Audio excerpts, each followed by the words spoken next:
समित पात्रा जी, सबसे पहला सवाल आप ही से, क्या ये राष्ट्रवाद था आपका? राष्ट्रवाद था जिसकी वजह से 4 राज्यों में जीत लेना, मतलब वो ग्लू कैसे क्या था जिसकी वजह से आप 4 राज्य जो आपके थे उसमें बरकरार रह पाए? देखिए, जहां तक इन चुनावों के नतीजों का विषय है, ये एकमात्र चुनाव नहीं है जिसमें भारतीय जनता पार्टी ने एक तरह से फिनोमिनल परफॉर्मेंस दिया है। कई वर्षों से 2014 के बाद से, जब से नरेंद्र मोदी जी ने कमान संभाला है, उसके बाद से जिस प्रकार एक के बाद हम जीत की ओर बढ़ रहे हैं। आपके ग्लू का नाम नरेंद्र मोदी है? ऑफ कोर्स, इस विचार का नाम भारतीय जनता पार्टी और उसके नेतृत्व का नाम नरेंद्र मोदी है, इसमें कोई दो मत नहीं है। ये मेरे नहीं है, नरेंद्र मोदी आज सबके हैं। जिस मां के अकाउंट में 500 रुपए पहुंचा है, नरेंद्र मोदी उसका भी है। जिस मां के घर में गैस सिलेंडर पहुंचा है, जो पहले चूल्हे को फूंक करके कई सिगरेट के बराबर धुएं अपने फेफड़ों में लेती थी, उस मां का भी नरेंद्र मोदी है। जिसके घर में आज उजाला का एक बल्ब जल रहा है, उसके भी नरेंद्र मोदी हैं। और जहां ये एक्सप्रेसवे दौड़ रही हैं, उनका भी नरेंद्र मोदी है। इसलिए नरेंद्र मोदी मेरा नहीं है, हम सबका है। और ये परिश्रम, ये नेतृत्व, ये हमारे लिए भाग्य का विषय है। दूसरा, द इंटेंशन, पार्टी का इंटेंशन क्या है? अच्छा करना।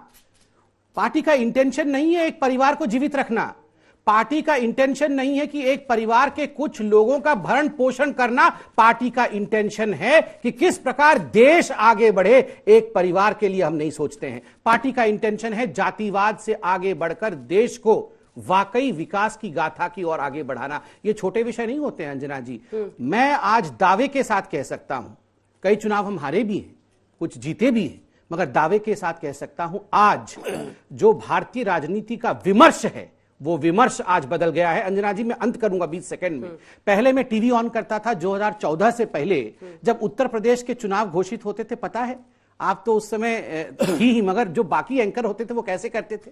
उत्तर प्रदेश के चुनाव घोषित हो गए हैं, अब उत्तर प्रदेश में क्या होगा? मुसलमान यहां 30% है, 12% यादव है, 10% यहां जाट है, 5% गुजर है। अब देखना होगा मुस्लिम किस प्रकार से करवट लेगा और वो निर्णय करेगा कि आगे हमारा जो सरकार उत्तर प्रदेश का है वो किस पार्टी की बनेगी। अब ये चर्चा होता है कि इतने गैस सिलेंडर पहुंच गए, 2 करोड़ टॉयलेट खुल गए हैं, 5 करोड़ जो है लोगों को राशन मिल गया है। तो ये जो पैराडिम शिफ्ट है, ये ऐतिहासिक बदलाव है भारत की राजनीति। सलमान निजामी साहब, मोर्चा संभालिए। उन्होंने पहले ही फायर एम्यूनिशन से आप पर हमला बोल दिया है, लेकिन सवाल यह है कि उनके पास नरेंद्र मोदी है, आपके पास एक परिवार है जो कहीं बोझ तो नहीं बन गया। ये मैं नहीं, कपिल सिब्बल बोल रहे हैं, जवाब दीजिए। देखिए, गिरते हैं शायद सवार ही मैदान जंग में।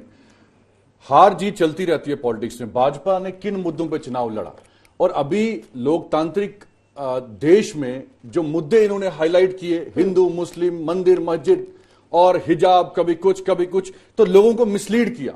इन्होंने ये नहीं दिखाया लोगों को कि हमने 5 साल में क्या किया। भारत की जनता झूठ दिखाया ना, झूठ दिखाया। देखिए, राजस्थान में तो ये हारे, हमने हराया।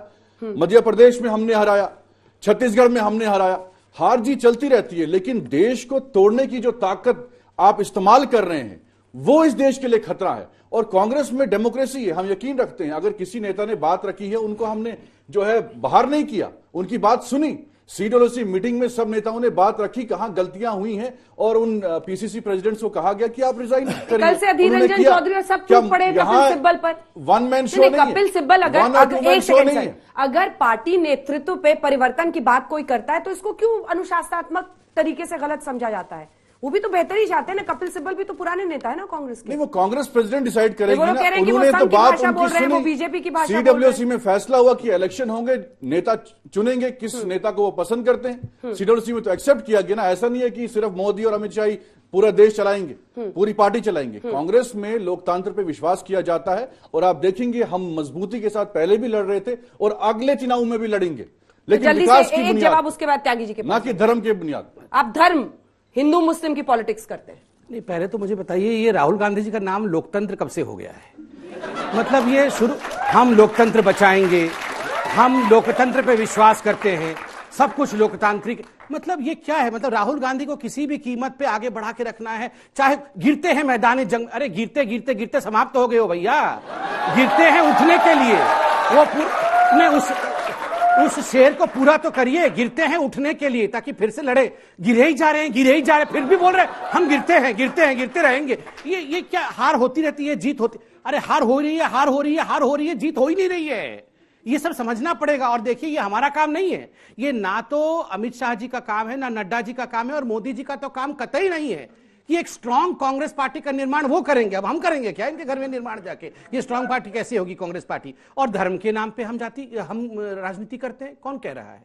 कौन कह रहा है धर्म के नाम पे हम राजनीति करते हैं? मैं तो गर्व से कहता हूं, राम मंदिर बनवाया गया सुप्रीम कोर्ट के निर्देश के बाद। हमने सुप्रीम कोर्ट में तथ्यों को रखा, निर्देश के बाद राम मंदिर बना। आप मुझे पूरे उत्तर प्रदेश के चुनाव में दिखा दीजिए कितनी बार राम मंदिर के नाम पे हमने वोट मांगा है, जबकि हमें मांगना चाहिए था, मांग सकते थे। बिल्कुल गर्व से कहता हूं, राम मंदिर एक बहुत बड़ा धरोहर है इस देश का, मगर हमने टिकट भी दिया और मांगा भी वोट।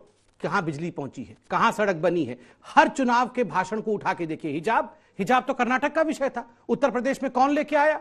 आपके नेताओं ने उत्तर प्रदेश में लाकर हिजाब के विषय को विषय बनाने की कोशिश की, फेल हुआ। और आज अंजना जी एक बड़ा विषय हो गया है।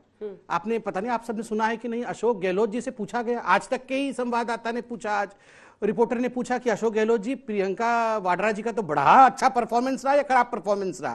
बोले बहुत अच्छा परफॉर्मेंस रहा है। 403 सीट में कांग्रेस पार्टी उम्मीदवार खोज पाई, यह अपने आप में कितनी बड़ी उपलब्धि है प्रियंका वाड्रा जी की, बताइए। ये अशोक गहलोत जी का कहना है।